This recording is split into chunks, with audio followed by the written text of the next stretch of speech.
बिस्मिल्लाहिर्रहमानिर्रहीम और अस्सलाम वालेकुम and welcome back to my channel secret kitchen diaries. और आज आपसे बहुत ही मज़ेदार, बहुत ही चटपटी सी रेसिपी जो है और सिंपली जो घरों में रेडी हो जाती है, आपको वो बनाना सिखा रही हूँ, जो कि आलू और शिमला मिर्च की जो है वो रेसिपी है। और यहाँ मैंने तकरीबन आधा कप पैन में जो है वो ऑयल ले लिया है और इसमें मैंने 1.5 अनियन जो है वो ली थी और इसे मैंने स्लाइस कट कर लिया था बहुत अच्छे तरीके से। और इसे यहाँ पर अब मैंने कुकिंग ऑयल में जो है वो शामिल कर दिया है। और अब मैंने यहाँ पर इसको जो है तकरीबन 2 से 3 मिनट के लिए कुक करना है। बिल्कुल भी प्याज को ज़्यादा हमने कुक नहीं करना है, जस्ट हमने इसको सौते करना है और बिल्कुल भी इसको कलर नहीं देना है।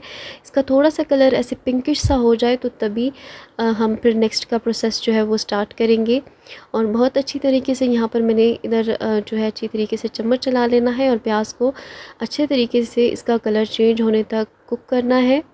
और देखिए कि 4 से 5 मिनट के अंदर अंदर प्याज जो है वो अपना कलर जो है वो अच्छी तरीके से चेंज कर चुके हैं। और उसके साथ ही यहाँ पे मैंने 2 जो है वो बड़े साइज़ के आलू लिए थे और उन्हें मैंने मोटा मोटा सा स्लाइस में जो है वो बहुत अच्छे तरीके से कट कर लिया था, आप देख सकते हैं। और इनको भी तकरीबन यहाँ पर हमने फ्राई होने तक जो है वो कुक करना है।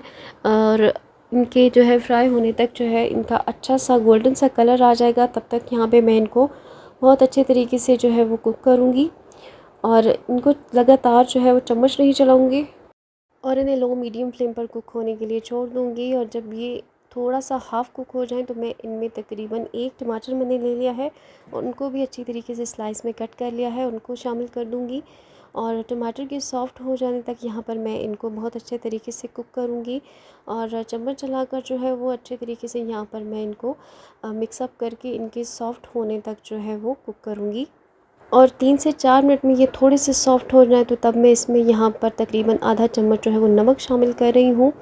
और उसके साथ ही यहाँ पर मैं इसमें शामिल करने जा रही हूँ तकरीबन 1 चम्मच जो है वो लाल मिर्च जो है वो पाउडर इसमें शामिल करने जा रही हूँ।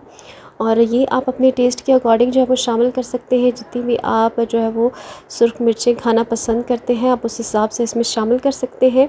और ये मैं तकरीबन इसमें 1 चम्मच शामिल कर रही हूँ। और इसके साथ ही यहाँ पर मैं इसमें भुना कुटा सूखा धनिया इसमें शामिल करने जा रही हूँ, वो भी 1 चम्मच मैं इसमें भर के जो है वो शामिल करूँगी। और इसके साथ ही यहाँ पर मैं तकरीबन इसमें आधा चम्मच से भी बहुत कम जो है वो हल्दी शामिल करने जा रही हूँ। और ये मसाले शामिल करने के साथ साथ ही यहाँ पर मैं बहुत अच्छे तरीके से इसको मिक्सअप कर लूँगी। और यहाँ पर मसाले जो है वो जले नहीं, इसलिए यहाँ पर मैंने फ्लेम जो है वो बहुत स्लो कर दिया था। तो यहाँ पर मैं इसको बहुत अच्छे तरीके से चम्मच चला लूँगी। और चम्मच चलाने के साथ साथ यहाँ पर इसको मसालों को आलू के साथ जो है वो कुछ देर के लिए तकरीबन 2 से 3 मिनट के लिए यहाँ पर मैं अच्छे तरीके से मसालों के साथ इनकी बनाई करूँगी, ताकि हमारे टमाटर जो है वो भी मज़ीद सॉफ़्ट हो जाएं और मसाले भी जो है वो हमारे कुछ हद तक जो है वो पक जाएं। सो यहाँ पर मैं मसाले जो है वो कुछ देर के लिए यहाँ पर कुक कर लूँगी। और आप चाहें तो यहाँ आप मसालों की भुनाई के दरमियान यहाँ पर थोड़ा थोड़ा सा पानी इसमें शामिल कर सकते हैं। और यहाँ जब हमारे मसाले कुक हो जाएंगे और इसके साथ ही यहाँ पर मसाले कुक हो जाने पर यहाँ पर मैं इसमें शिमला मिर्च शामिल कर रही हूँ, जो कि मैंने मोटी सी जूलियन कट कर ली थी। और ये जो है यहाँ पर मैं इसमें शामिल कर रही हूँ। और इसे बहुत ज़्यादा हम कुक नहीं करेंगे, क्योंकि सब्ज़ियाँ जो है ये जो शिमला मिर्च होती है ये बहुत जल्दी जो है वो कुक हो जाती है। सो इससे इसका कलर जो है वो बहुत ज़्यादा जो ख़राब हो जाता है अगर हम ज़्यादा इसको ओवर कुक कर दें। तो थोड़ा सा मैं इसको मसालों के साथ भूनूँगी और इसमें तकरीबन हाफ़ कप के जितना पानी डालकर इसको जो है तकरीबन जो आलू में कसर रह गई है वो मैं इसको पकने के लिए छोड़ दूँगी। और इसके साथ ही इसको अगर आप चाहें तो आप ढक कर भी कुक कर सकते हैं और चाहें तो आप बिना ढके ही, क्योंकि आलू जो है वो ज़्यादा हमने मोटे नहीं काटे थे। सो ये बहुत जल्दी यहाँ पर गल चुके हैं। और इसके साथ ही यहाँ पर कुछ देर के लिए मैंने पानी डालकर इनको कुक होने के लिए छोड़ देना है। और कुछ देर के लिए ये कुक हो जाए तो मैं इनकी जो है मज़ीद गार्निश कर दूँगी। और गार्निश जो है वो इसकी मैं करूँगी धनिया और हरी मिर्च से।